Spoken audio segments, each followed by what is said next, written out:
So I think we're ready to get started. Everything is ready with media? Yeah, okay. Awesome, thank you. So hello and welcome to the second installment of our series on socially responsible technologies. I'm Susie Babka, the Element Chair of Technology and Humanities here at the Humanities Center. Our presenters this afternoon, Dr. Baik and Dr. Tullis, have been collaborating on a project entitled Digital Death, the Afterlives of Online Data, which was awarded a competitive grant by the Technology and Humanities element of the Humanities Center. This is part of an ongoing exploration of the ethical, cultural, and social implications of technology by the Humanities Center. And we'd like to support faculty research on issues such as surveillance and privacy, AI ethics, digital life and labor, digital colonialism and posthumanism, as well as work involving humanities approaches to data and algorithms. Doctors Baik and Tullis' work articulates the ethical and policy questions about what happens to our online data and identities after we die, reflecting on death in the digital era, how our online data might be accessed and appropriated by others, and the questions concerning data protection and moderation. Dr. Jeeyun Sophia Baik is an assistant professor in the Department of Communication here at the University of San Diego. After undergraduate work at Seoul National University, she completed an MA in Communication and Public Diplomacy at the University of Southern California, and then the PhD in Communication at USC. She joined our faculty after completing a postdoc fellowship at UC Berkeley Center for Long-Term Cybersecurity. As a scholar of communication technology policy, specifically regulations on data privacy and surveillance, her teaching and research explore the politics of technology governance across stakeholders and across borders. Some of her current projects include 1, examining emerging data privacy laws, 2, regulations of targeted advertising in the digital economy, and 3, AI governance frameworks. Dr. Baik's research has appeared in various academic publications, including Telematics and Informatics, International Journal of Communication, Mobile Media and Communication, Mass Communication and Society, Sage Methods, and Information Communication and Society. Dr. Jillian A. Tullis is professor in the Department of Communication. She returned to her home state here by joining the faculty here in 2015 after serving on the faculty at the University of North Carolina at Charlotte for 6 years. Her PhD was awarded by the University of South Florida. Her teaching and research interests focus on health communication, specifically communication about dying and death. Dr. Tullis recently completed her editorship of the Critical Interventions Forum of Departures in Critical Qualitative and her tenure as chair of the Ethnography Division of the National Communication Association. Dr. Tullis continues to serve on the editorial boards of Health Communication, Feminist Pedagogy, Communication in Critical Cultural Studies, Journal of Autoethnography, Journal of Loss and Trauma, Qualitative Research in Medicine and Healthcare, and Death Studies.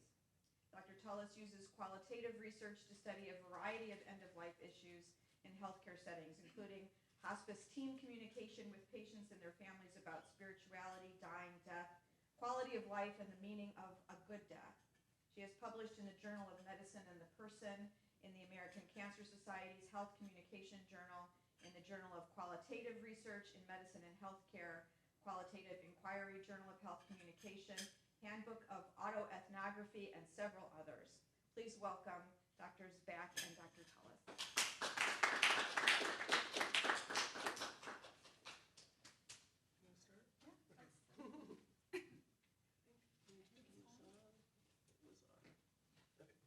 Want me to switch over? Oh, yeah, that'd be great. Yeah. No problem. Okay.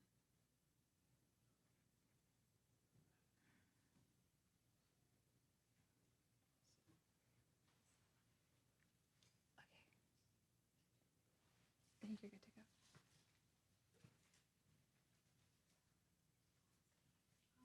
Hi, everyone. Thank you for coming and joining us. My name is Jeeyun Sophia Baik, and I'm a communication professor at USD. And this is Jillian. Yeah, Jillian, tell us also in communication. Yeah. We're excited to talk to you about this project. We've been working on it for a little while, so go ahead. Yeah, so we have worked on this project for the politics of internet governance, platform governance, especially in the areas of privacy. And Jillian has been really focusing on the issues of death and our practices of death. So we thought the intersection of privacy and death could be really explored in depth when we're looking at these themes and issues around digital death. And in particular, we are hoping to develop an interactive educational tool out of this collaboration, which we have been forming through discussions in joint classes, especially in my media law and policy class, as well as Jillian's end-of-life communication class. And we have been gathering a lot of feedback from students as we are trying to build this tool, and we are hoping to do another one this semester as well, which we are going to talk a little bit more in detail toward the end of this presentation. So unfortunately for Dr. Beck, she's across the hall from me, and our offices are directly across from each other. So when we started talking about this particular project, I said, I've been interested in what I've been seeing online and how people are talking about, death and dying, and people will say, oh, isn't it a sign of like evolution, a positive evolution? People are talking about it more. But I think what Sophia has brought to my thinking is that there are some complications when we think about the data that is being produced and what happens with it. So we want to, we're going to ask, we have some questions for you actually to get us started. So we're wondering if any of you have made plans for your data after you die. Do you have any plans for your death in general? Like, do you have a living will? Do you know what's going to happen to your body or anything like that? So we figured this is we expected a minimal response to this question. So what we're going to ask you to think about as we present this talk today are some of these guiding questions that are guiding our project. So what should happen to our data after we die? What are the afterlives of digital content? I just was talking to somebody today that said, yeah, I've definitely pulled other people's information after they died and used it for my purposes. So what is the afterlife of the content, right? Do we have any obligations to others when we are making our plans for our data? So we might feel like we need to decide who gets the china or who gets the silver or something, a material, but do we think about data as also a kind of material product or item that we should be passing down to other people? And what limits, if any, should there be on the use of digital data after someone dies? And so we're going to look at some examples of that, both in fiction and in nonfiction. Okay, so to get us set up, I'm going to talk about a clip. We're going to show a couple of clips from an episode of Black Mirror. And actually, we have, I believe the Humanities Center did a whole series about Black Mirror, several episodes. This is one of my favorites, actually. It's called Be Right Back. And in Be Right Back, we meet a couple named Martha and Ash.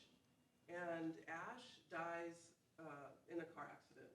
This happens early in the episode, so no major spoiler. He dies in a car accident.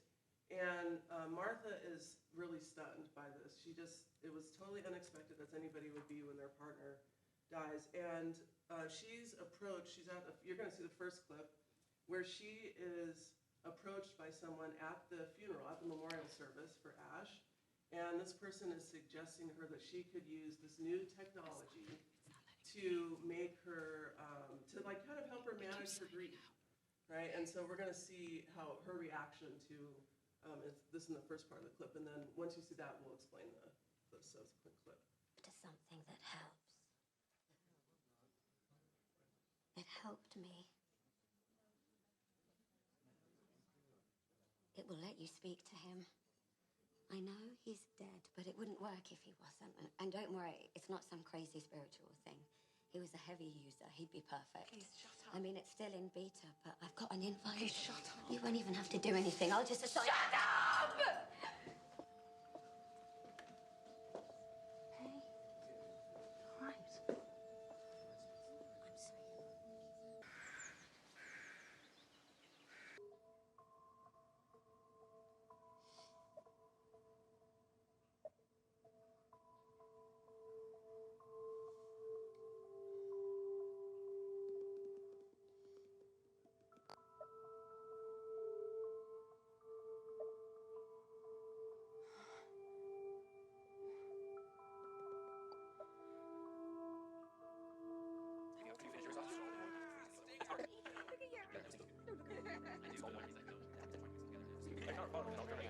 Hello, I've locked myself out of the house again. I'm going to take you on holidays.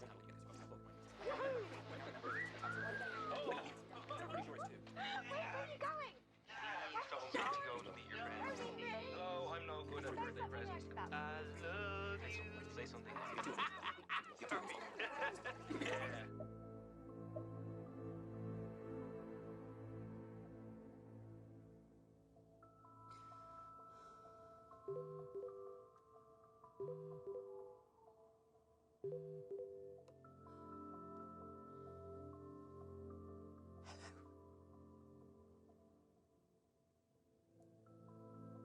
So, how am I sounding? Hello? Hello. You sound just like him. Almost creepy, isn't it? I say creepy, I mean it's totally batshit crazy I can even talk to you. I mean, I don't even have a mouth. That's just... Just what?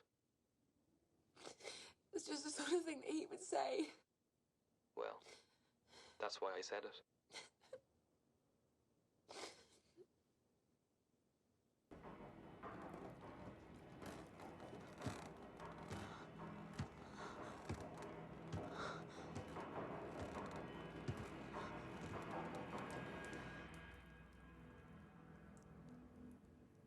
You could have left me some clothes. I mean, talk about an undignified entrance.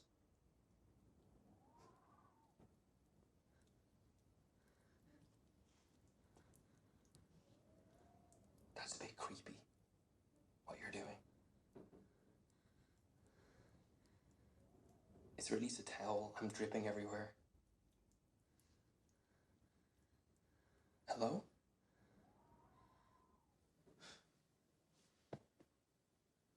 I won't bite.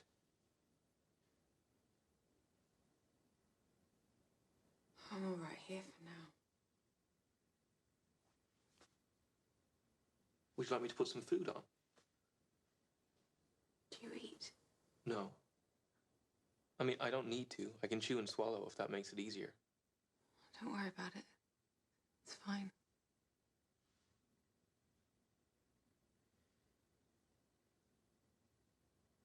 I need a drink.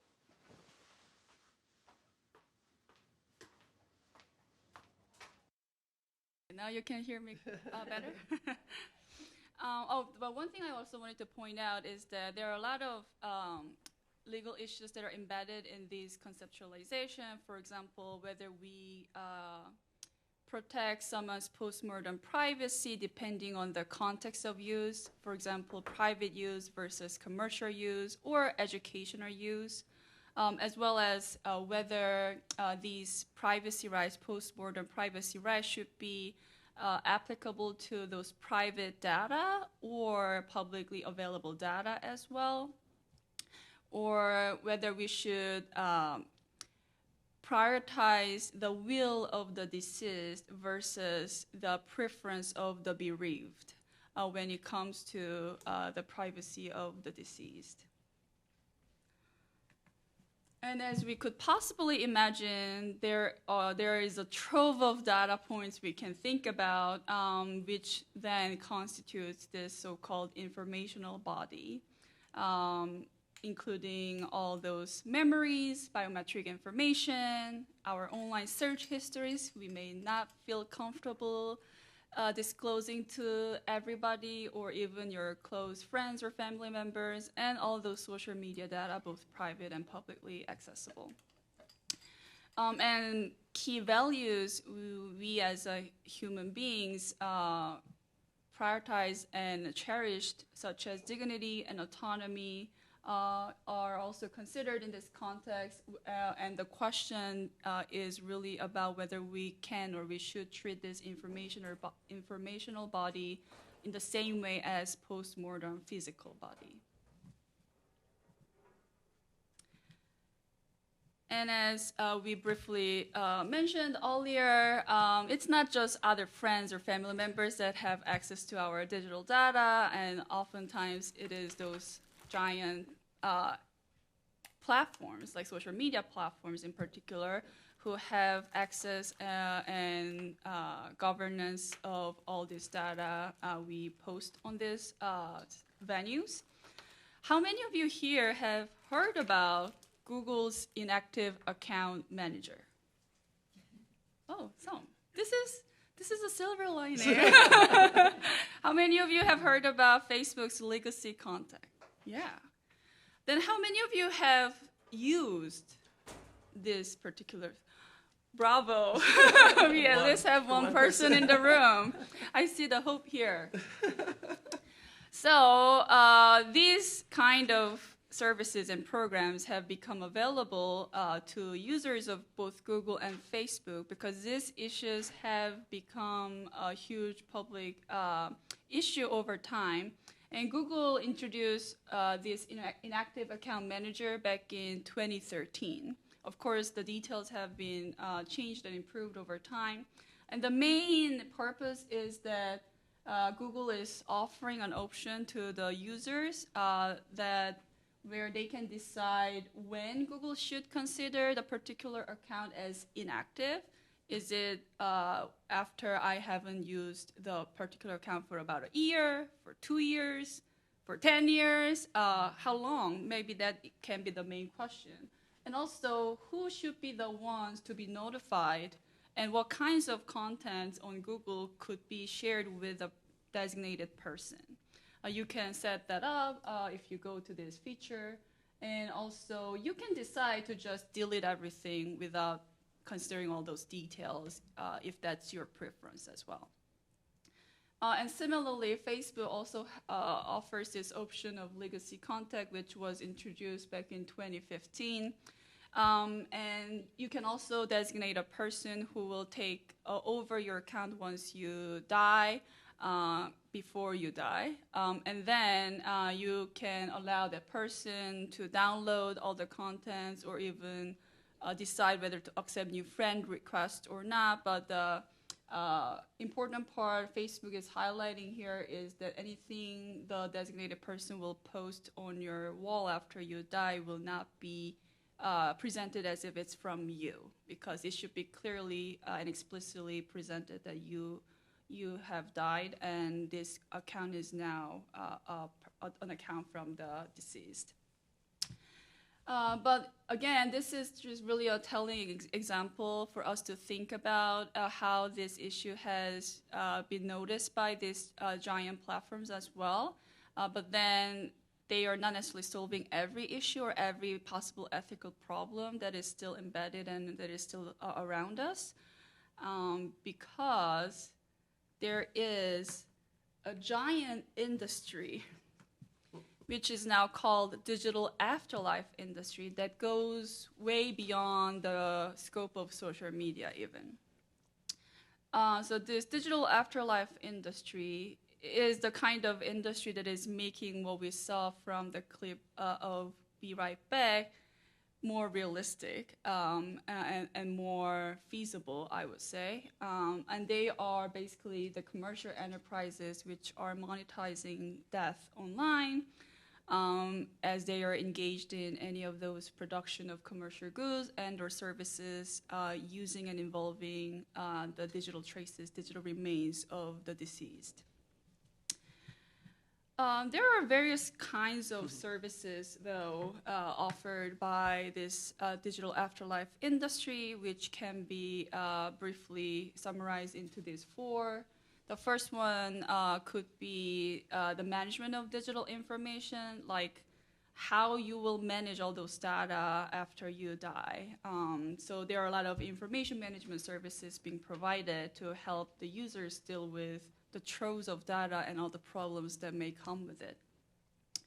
And there is also a so-called posthumous messaging service, which is basically upon the death of the particular user.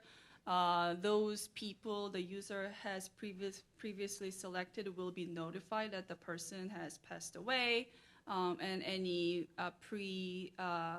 written messages would be delivered to those selected groups of people. And online memory services might be the one you will be more familiar with than the other three categories here. For example, Facebook also have these memorialization pages offered to the users so that you can leave contributes, any memos, any sweet memories you had with deceased, etc., etc. And this is becoming a really popular service even beyond those social media companies. And the last one is recreation, probably something most similar to the episode of Black Mirror we watched earlier, which uses personal data to either emulate the version of the people you might have interacted with before they pass away, or create like totally new content based on those data because they are capable of creating new data, generate new data as emulating the very personality as they are trained using different AI models.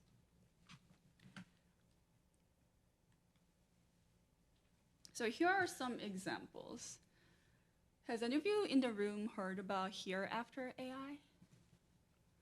So Hereafter AI is a company that recently, not so recently. What if there was one place where all of your memories could live forever? Introducing Hereafter AI, the amazing new way to save and share memories about your life. First, you record memories with the help of a friendly automated interviewer. Then, your loved ones can chat with the virtual you, today or years in the future. Hey, Grandpa! Hello. Tell me something that I don't know about you. Sure. One time I played basketball against the Harlem Globetrotters. That's crazy. I guess that is kind of a strange story. Your voice, personality, and stories. Try for free or get a gift membership for someone you love. So, what do you think about this? Again, I'm not a representative of this company. I want to make it clear. It's just that this promotional video really grasps the essence of what they are selling, both emotional part of it as well as all the things we just talked about.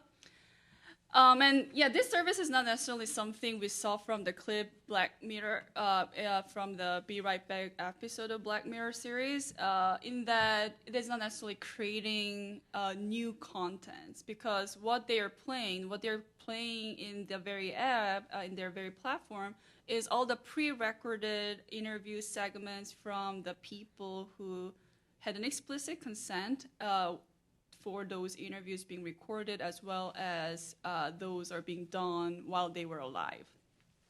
However, the AI definitely comes into play here because there are troves of interview data, and AI tools are used first to recognize any of those questions being asked by the friends or family members of the user, so that they can have a conversation or interaction with this AI version of the person. And second, when they are recognizing the kind of question being asked, then they should be able to explore and identify the very segment that is the right answer to the questions being asked. So there are a lot of trainings going into these AI tool.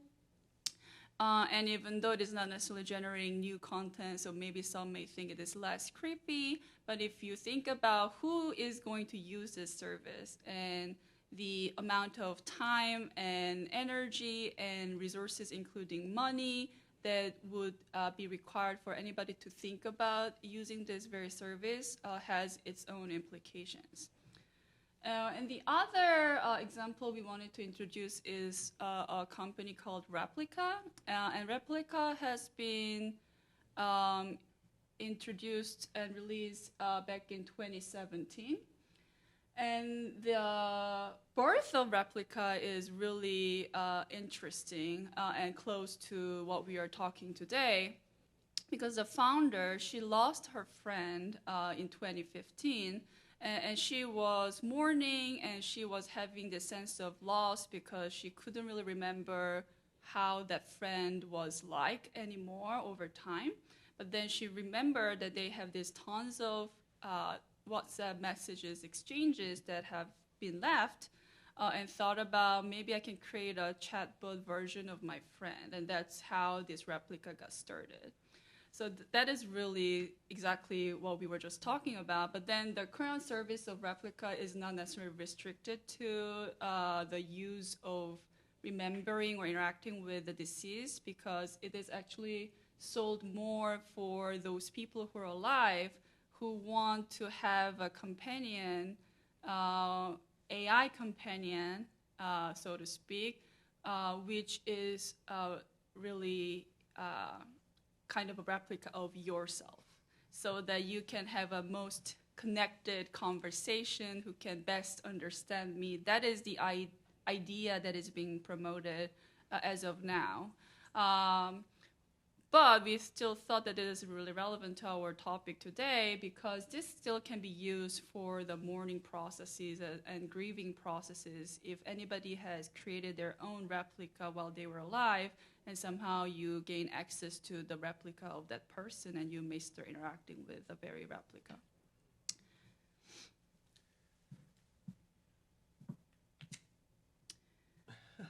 And this is another example that we wanted to show, because we have talked about the decisions or autonomy of individuals when it comes to how their online data might get used after they die or leave this world. But it's not just about individual decisions, because there might be some societal level values in terms of honoring and storing the memories and digital traces of different groups of people, especially those public figures, or in this case, Holocaust survivors. Yeah, so this one's being used by a museum, but there's another relatively well-known case of a Holocaust survivor who had an AI version of herself playing during her memorial service.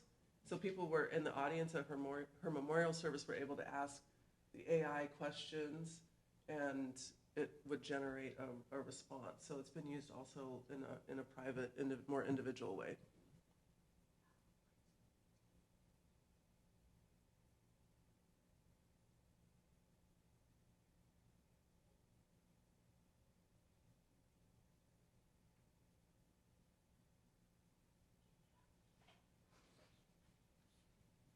Oh, there it goes. I think it's going. I just had to walk up here.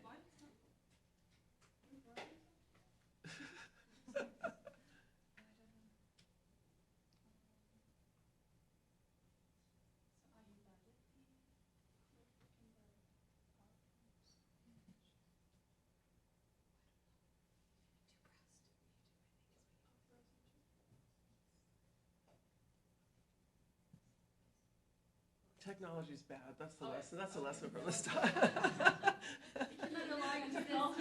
What this has done,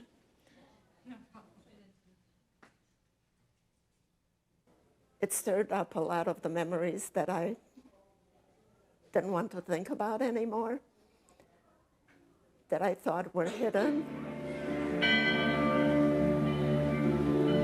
Before we were taken into the ghetto, it was during the last days of Passover. In the middle of that night, there was the knock that came on our door.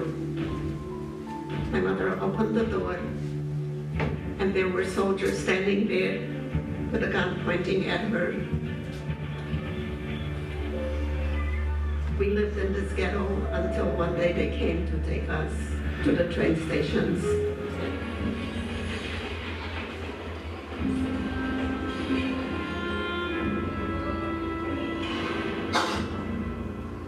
I have so much more to tell you, so please ask me questions.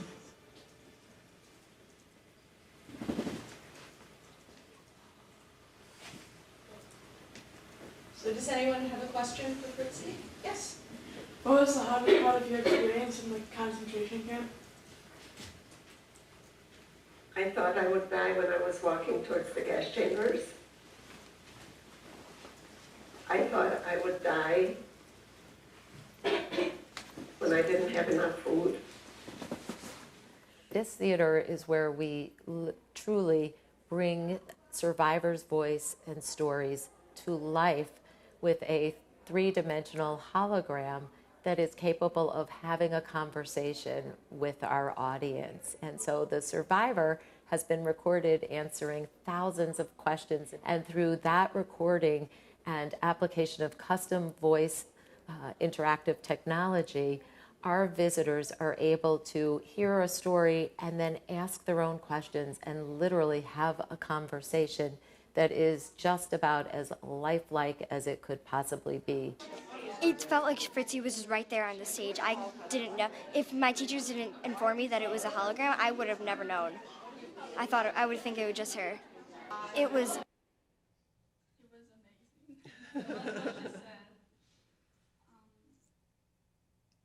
So as we just watched in this clip, when it comes to this type of educational purpose that these digital traces could be used even after, the survivors are still alive, but they consented to being recorded through these interviews, answering thousands of questions as illustrated in the clip. But even after they pass away, these educational information can be passed on to generations after generations, allowing these audiences to be able to have a conversation by asking questions and getting answers, even if it's about soliciting and matching the pre-recorded answers to the very questions. Thank you so much for a wonderful presentation. Thank you all